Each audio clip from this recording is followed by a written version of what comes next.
तो इस वीडियो में हम लोग डिस्कस करेंगे आरआरबी एएलपी सीबीडी 2 का भुवनेश्वर जोन के बारे में। तो आपको पता ही है सीबीडी 2 का एग्जाम कुछ दिन पहले ही हुआ है। तो अब साइको के लिए लगभग 8 टाइम्स कैंडिडेट को बुलाया जाएगा। तो इस वीडियो में देखेंगे कितना कट ऑफ जा सकता है साइको के लिए। तो पहले वैकेंसी देख लेते हैं भुवनेश्वर जोन के। तो यूआर में लगभग 412, 412, उसके बाद ओबीसी में 254, एससी में 141, एसटी में 68, ईडब्ल्यूएस में 55, ऐसा करके टोटल 930 वैकेंसी है। इसका अगर हम लोग 8 गुना करेंगे तो लगभग 7440 वैकेंसी आपको साइको के लिए लेना पड़ेगा, मतलब कैंडिडेट को लेना पड़ेगा। आप देख सकते हैं यूआर में अगर 8 टाइम्स लिया तो लगभग 3296 होगा, ऐसा करके ओबीसी में 2000 के आसपास, फिर एससी में लगभग 1100 के आसपास, फिर एसटी में लगभग 500 के आसपास और ईडब्ल्यूएस में 440। और मैंने 2 जगह से डाटा कलेक्ट किया है। एक रैंक गुरुजी में, वहाँ पर लगभग 1 लाख के आसपास डाटा है, जिसमें से मैंने भुवनेश्वर को अलग कर लिया है और वहाँ से मुझे लगभग अभी तक 5674 डाटा मिला। और रैंक मित्रा में वहाँ पर भी लगभग 1 लाख से थोड़ा कम डाटा इनरोल हुआ था, वहाँ से मुझे लगभग 4039 डाटा मिला है। तो इसी आधार पर हम लोग देखेंगे कट ऑफ कैसा जा सकता है। आपको दिख रहा होगा कि लगभग 8 टाइम्स में 7000 कैंडिडेट को बुलाया जाएगा, डाटा ही है लगभग 5000 4000 के आसपास। तो डाटा बहुत ही कम है, यहाँ से गेस करना बहुत ही हार्ड होगा, फिर भी कोशिश करेंगे। पहले मैं आपको सीट दिखाता हूँ। वहाँ पर हम लोग क्या करेंगे, टॉप जो कैंडिडेट है, मतलब यूआर में, तो यूआर में सब कैटेगरी एप्लीकेबल होता है, तो टॉप लगभग 3296 कैंडिडेट को हम लोग ले लेंगे, लगभग 3300 कैंडिडेट को हम लोग ले लेंगे। तो मैं आपको पहले सीट दिखाता हूँ। तो आप ये देख सकते हैं सीट, जहाँ पर मैंने ये रैंक गुरुजी के डाटा में से मैंने भुवनेश्वर जोन को अलग कर लिया है, ठीक है। और यहाँ पर आप देख सकते हैं, यहाँ पर कैटेगरी है ओबीसी, यूआर, एससी, एसटी करके। फिर यहाँ पर आप देख सकते हैं टोटल मार्क्स है, यहाँ पर पार्ट ए है और यहाँ पर पार्ट बी है। तो पार्ट ए का आपका डिक्रीजिंग ऑर्डर में है, मतलब सबसे ज़्यादा से धीरे धीरे कम। और यहाँ पर क्वालिफाई और नॉट क्वालिफाई का आपका है। अब मैं आपको दिखाता हूँ, यहाँ पर क्वालिफाई और नॉन क्वालिफाई बोथ है, ठीक है। अब हम लोग क्या करेंगे, यहाँ से आपका फर्स्ट हम लोग क्वालिफाई को सिलेक्ट कर लेंगे, ठीक है, ओनली क्वालिफाइड। तो हम लोग जब क्वालिफाई सेलेक्ट करेंगे तो यहाँ से बहुत सारे कैंडिडेट हट गया है। आप यहाँ पर देख सकते हैं लगभग 5600 कैंडिडेट में से लगभग 3500 कैंडिडेट ही क्वालिफाई करे हैं, और हम लोग को लेना है कितना, लगभग 3300 कैंडिडेट को लेना है।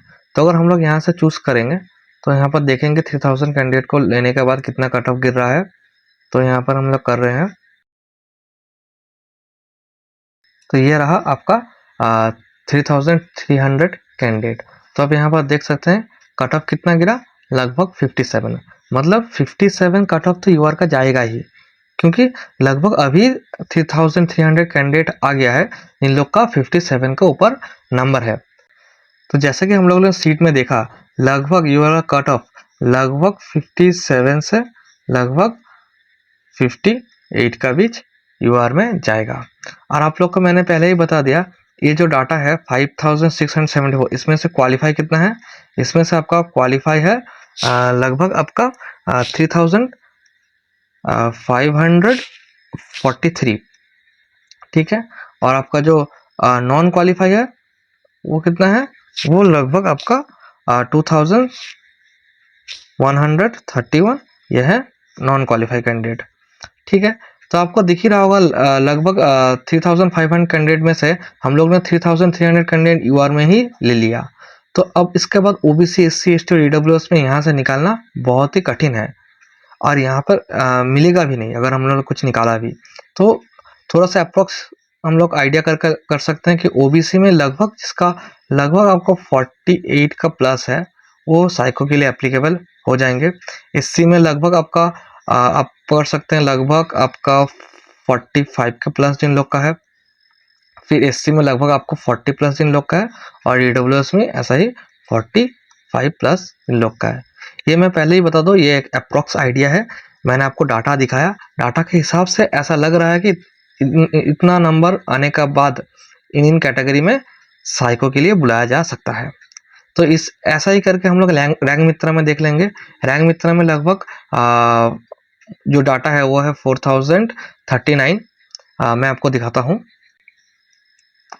तो ये देख सकते हैं रैंक मित्रा में, यहाँ पर भी मैंने जोन अलग कर लिया है, ठीक है।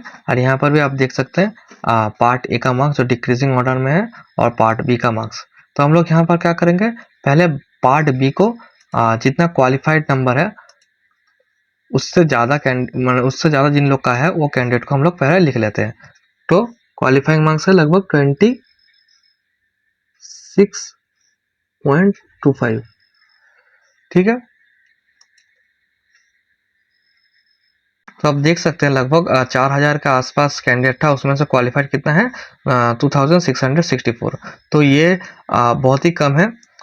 तो हम लोग को लेना ही है फर्स्ट स्टेज में लगभग 3300 के आसपास। तो इस सीट में से हम लोग देखेंगे लास्ट कितना तक आ रहा है। आप देख सकते हैं यहाँ पर भी लगभग 50, 52, 53 के आसपास कैंडिडेट है, कट ऑफ है। तो यहाँ से भी हम लोग एक अप्रोक्स आइडिया कर सकते हैं, यहाँ से भी आप लोग अप्रोक्स आइडिया कर सकते हैं। यूआर में लगभग इन लोग का 55 प्लस है। ओबीसी में भी लगभग अब पकड़ लीजिए लगभग 46-7 के आसपास, 7 पकड़ लेते हैं। एससी में भी अब लगभग 44 के, फिर एसटी में भी आप लोग लगभग 40 पकड़ लीजिए। ईडब्ल्यूएस में भी इन लोग का 44 प्लस है, उन लोग का चांस है कि साइको के लिए बुलाया जा सकता है। तो आपने देख लिया, मैंने आपको वैकेंसी दिखा दिया है, 8 गुना करने के बाद कितना कैंडिडेट को बुलाया जा सकता है वो बता दिया है, और रैंक ग्रुप के डाटा के हिसाब से आपको बता दिया है। और यहाँ पर आपको मैं फिर और एक बात बताता हूँ, रैंक मित्रा में लगभग जो क्वालिफाइड कैंडिडेट है वो है 2664, और जो नॉन क्वालिफाइड कैंडिडेट है वो है लगभग 1375 के आसपास। तो आपको दिख ही रहा होगा डाटा बहुत ही कम है, क्वालिफाइड कैंडिडेट ही लगभग 2500 के आसपास है, और हम लोग को यूआर में ही लेना है लगभग 3300 के आसपास। तो डाटा सफिशिएंट नहीं है। तो आपको रैंक गुरुजी के हिसाब से भी मैंने एक बता दिया है, और रैंक मित्रा के हिसाब से भी एक बता दिया है। ये एक अप्रोक्स आइडिया है, इसको फाइनल नहीं मानना है, डाटा बहुत ही कम है। मैं फिर से आपको बता दूं, तो जिन कैंडिडेट का भी नंबर इस नंबर के आसपास है वो सब साइको की तैयारी कर सकते हैं। तो इस वीडियो में इतना ही।